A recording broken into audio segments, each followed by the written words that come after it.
Hi everyone, in this video we'll have a look at another security issue in Android called as leaking content providers. So before I talk about content providers, leaking content providers, first of all we will see a normal scenario where our application is actually requesting a data from the database without using content provider. So you can see here that here is our application, here is our database, and our application actually requesting a data from the database directly. Means without using content provider, if our application has to access a particular data, then our application have to make a connection directly with the database. So this is in the case of without using content provider. But now let's talk about content provider and what happens is when content provider comes into a place. So you can see here that content providers are actually used to store and query data within the application, which means if a content provider is used in a particular application, then our application does not have to make a direct contact with the database, because then our content provider will be responsible for querying or fetching the data from the various data sources. So you can see here that all content providers have unique URI, that is uniform resource identifier. So all content providers look like this. Their beginning is just like this, content : double slashes. So now let's look at this image. So you can see here is one image, and by looking at this image we can see that how content provider works. So you can see here that there are lots of application which is present in the business layer. So right after their application there is one content provider. So all the application are actually making contact with this content provider, and this content provider is actually responding for fetching the data from various data sources, either it's a files, databases, internet, or so on. So this is how the content provider works, that content provider actually makes a contact with the application and is responsible for fetching out the various data from various data sources.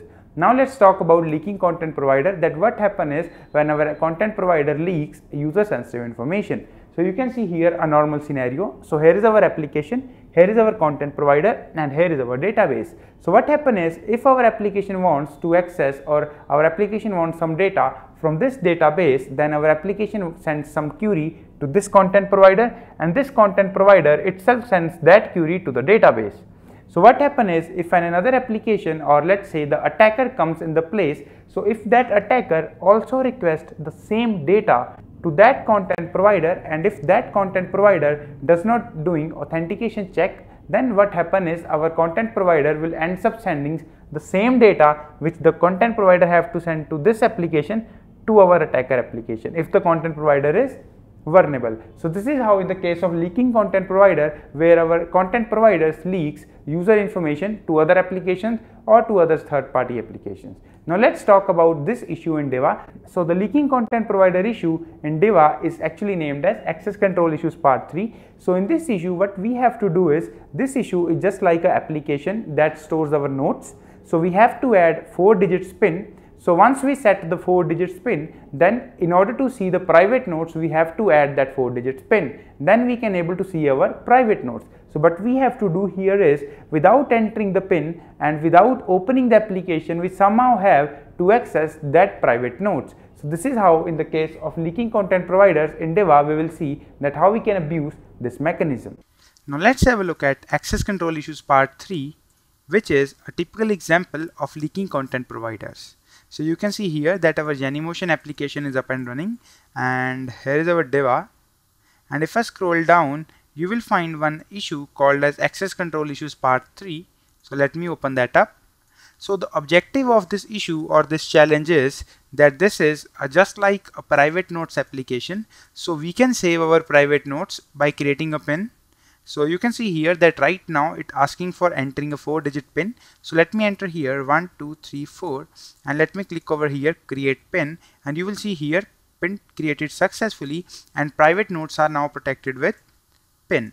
Now in order to access the private notes we have to click over here, go to private notes, and here we have to enter the 4-digit PIN. So let me add that 1 2 3 4, and let me click over access private notes. So you can see here that we are able to access our private notes. Now what our goal is, or what we have to do, so we somehow have to access that private notes without entering the PIN. That is the main objective of this issue.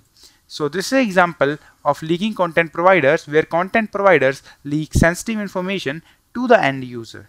So before going further, let me explain you these two things. So these are the two things which we have to do in order to find out the leaking content providers. So the first thing we have to do is we have to find out the content provider URI. So content provider URI is just like a path to that content provider. And then what we have to do, once we got the content provider URI, then we'll actually query data from that particular content provider, and we'll see whether that content provider gives the data to another user or to us or not. So let's go to our Santuku VM operating system and let me log in. So first of all, what I'm going to do here is we will analyze Androidmanifest.xml file. So let's go here on my desktop. So we already have decompiled our diva file, that is diva.apk, and it's present inside this diva directory, and you will see Androidmanifest.xml file. Now let me analyze that. So here you can see the list of activities, users permission, and if I scroll down, you will see here a content provider named as jakha.asim.diva provider.notes provider, and inside that provider there are a lot of activities. Now let's try to analyze the source code of that particular activity, which is access control issues part 3. First of all, let's exit it from here, and now let's go inside Jakha Asim Diva, which is the package name of this application. And you can see here there is one file called as access control 3 activity.java. Now let's view the source content or the source code of this file, and let's see how this file looks like. So you can see here that it contains a lot of functions. The first function is add pin, which actually adds a pin. Then it contains a button. Then it contains a go to notes function. And if I go back, here you can see there is one more file called as notesprovider.java, which might contain information about our content provider. Now let's check out the source code of it. So you can see here that it contains some constant strings like string authority, string ID, string notes, but the thing to be noticed is here we got our content URI. So our content URI is this: content : 2 forward slashes and the content provider name. So let me copy it up, and just right below this you can see the SQL query. So let's go back. Now you can see here that we have completed our first step, means we find out the content provider URI. Now what we have to do, we just have to query data from that particular content provider. So how we can do that? So first of all, we have to open our terminal inside Santuku VM operating system. So in order to query any particular content provider, we just have to write down here adb shell followed by content, then query and -- URI, and here we have to paste the URI of content provider. So let me paste it over here. Let me hit enter, and you will see that we are successfully able to fetch out all the private notes without using that application.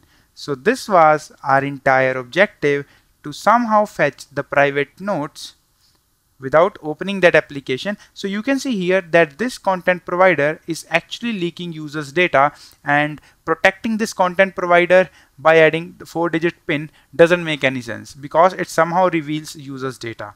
So this is the main objective of this challenge. So this is how we can query the data from the leaking content provider, and we can access all the data. So in this video we talked about that what is content provider, how content provider works, and how content provider leaks user information. So thanks for watching this video.